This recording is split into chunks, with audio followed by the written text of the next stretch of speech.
According to the great German philosopher Friedrich Nietzsche, you have the potential for greatness inside of you, but like most people, you will probably let it be destroyed by your own laziness. And you'll probably let your laziness destroy you because that's what the majority of people do, and from a purely statistical point of view, you're likely to fall into the majority. In Untimely Meditations, Nietzsche wrote, "When the great thinker despises mankind, he despises its laziness, for it is on account of their laziness that men seem like factory products, things of no consequence and unworthy to be associated with or instructed. The man who does not wish to belong to the mass needs only to cease taking himself easily. Let him follow his conscience, which calls to him, be yourself. All you are now doing, thinking, desiring, is not you yourself." As Nietzsche makes it clear, the way to avoid being one of the mediocre masses is to do what might be considered the hardest thing in the world to do: become who you are. Becoming who you are is the same thing as growing as a person, but rather than becoming who we are, Nietzsche feared that most of us would become what he called the last man, a person who has become so comfortable and lazy that progress itself has become a burden.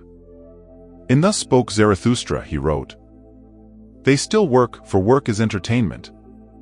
But they take care the entertainment does not exhaust them. Nobody grows rich or poor anymore, both are too much of a burden. Who still wants to rule? Who obeys? Both are too much of a burden. For the last man, everything and anything that requires effort is a burden, and Nietzsche feared that we would become a population of last men, so in love with comfort, leisure, and entertainment that progress itself would be felt as a burden. So if you value pleasure and comfort above everything else, you will inevitably lose your highest potential and become a last man." This idea is captured nicely in a fable by Aesop. All summer, a grasshopper spends his time singing, dancing, and enjoying the sun. Meanwhile, the ants are hard at work, storing up food for the winter. The grasshopper looks down on the ants and says, "These ants work too much and don't know how to enjoy life." Then he lies back and takes a nap. He continues this routine all summer, but eventually winter rolls around. The grasshopper realizes that he has no food stored up for the winter, and he goes to the ants and begs, "Please share some of your food with me. You looked down on us and didn't want to help us all summer.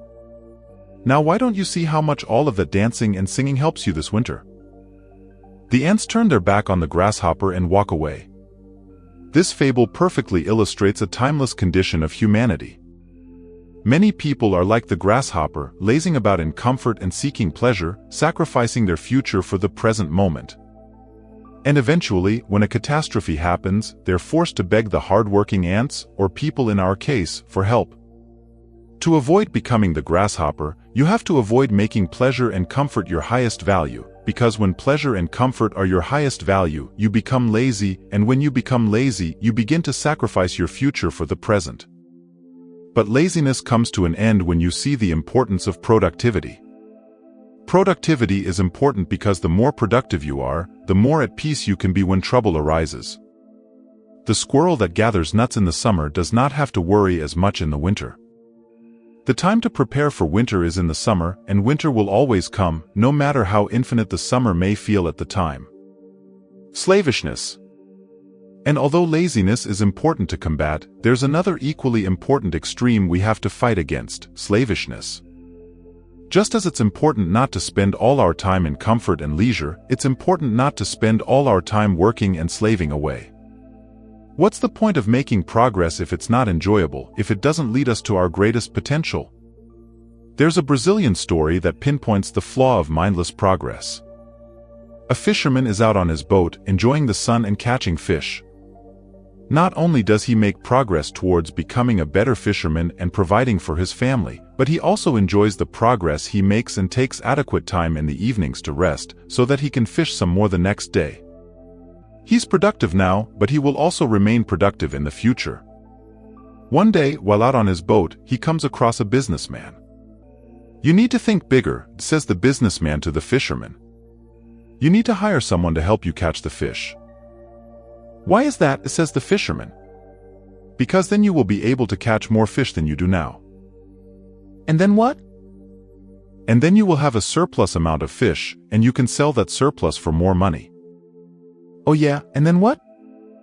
"You can use that money to employ more fishermen under you." And then what will come after that? Don't you understand? You can use those fishermen to make even more profits. Then you can use those profits to buy a bigger boat with a net and a crew. And then you can use that team to catch 100 times more fish than you currently do. And then what? Said the fisherman. The businessman grew frustrated. Then you will have so much money that you can do whatever you want. But I am doing what I want right now, said the fisherman. This tale perfectly illustrates the idiocy of mindless progress and overworking. Focusing on progress for the sake of progress can really distract us from achieving the meaningful life that most of us are truly seeking. Joyful productivity. The solution to this problem, then, lies in the middle between laziness and slavishness. I call that middle joyful productivity. Joyful productivity is about spending your energy in a way that allows you to make meaningful progress each day and avoid the catastrophes of laziness. Joyful productivity prevents you from being the lazy grasshopper or the slavish businessman. Mastery. To live a joyfully productive life, one must take an important fact into account. We live in a world where each of us must depend on one another for survival. No one can do and provide everything for themselves. The joyfully productive person must create something valuable and exchange it with others for money, and they will use that money to survive and thrive. That is how our world works. And the best way to create something of value is to focus all your attention on one particular area of expertise or mastery. As Adam Smith wrote in The Wealth of Nations, by reducing every man's business to some one simple operation, and by making this operation the sole employment of his life, necessarily increases very much the dexterity of the workman. When you focus all of your attention on one area of expertise, you can become a master in it. And when you become a master at your craft, you can create things of value. And when you create things of value, you can exchange them for money. And how do you pick a single area of expertise? It should be something that you are interested in and passionate about, because only then will you be able and willing to spend the immense amount of time and effort it takes to become a master in any field. A true master must have ultimate judgment in his field. Miyamoto Musashi, one of the world's greatest samurais, had to be able to judge which strike was the next best one to perform with his sword. Leonardo da Vinci had to discern which stroke was the next best one to perform with his paintbrush. Mozart had to decide what the next best note to play in his concertos was. A master develops his judgments and taste to the point that he can discern between small details that the ordinary person doesn't even think about, and developing this kind of discernment requires an obsession over the art. Passion. The end of both laziness and slavishness begins with the discovery of your passions. And as Nietzsche said, let the youthful soul look back on life with the question, what have you truly loved up to now, what has drawn your soul aloft, what has mastered it and at the same time blessed it? Set up these revered objects before you, and perhaps their nature and their sequence will give you a law, the fundamental law of your own true self. Examine the things that spoke to you and captured your interest ever since you were a child, before the world told you what you had to care about. The way forward lies within the examination of those early interests. The path to a joyfully productive life goes like this. 1. Expose yourself to lots of novel things and analyze your childhood interests. Find out what you're habitually interested and passionate about. 2. Solve a difficult problem in the area of your passion. 3. Turn that solution into a product or a service. 4. Sell that product or service to others in exchange for money. 5. Use that money to continue funding your life and improving your skills. Become a master at your craft. 6. Repeat starting at step 2. Fight against laziness, otherwise the world will destroy you. Fight against slavishness, otherwise you will destroy yourself.